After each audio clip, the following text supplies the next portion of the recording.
కాదు, పవన్ కళ్యాణ్ తప్పు చేసిన తలకై తీసేసే చట్టం. పవన్ కళ్యాణ్ తప్పు చేసినా కానీ తలకై తీసేసే చట్టం. ఇలాంటి చట్టాల కోసమే, బలమైన అమలు కోసమే జనసేన పోరాడుతుంది. అలాగే నాలాంటి వాడు కూడా తప్పులు చేసిన అధ్యక్ష, చాలా నిస్సందేహంగా నాలాంటి వాడిని కూడా శిక్షించాలి అధ్యక్ష. అలాంటి బలమైన సంకేతం ప్రజలకు పంపించాలి అధ్యక్ష.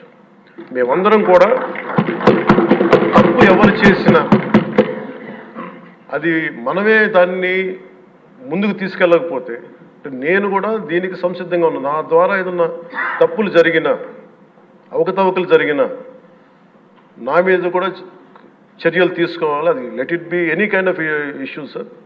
అది నేను ముందు నా వంతుగా నేను మీకు తెలియజేస్తున్నాను. కూటమి ప్రభుత్వానికి ఇబ్బంది కలిగితే నేను వారిని వదులుకోవడానికి సిద్ధంగా ఉన్నానని చెప్పి చాలా స్పష్టంగా తెలియజేశాను అధ్యక్ష. అది మీరు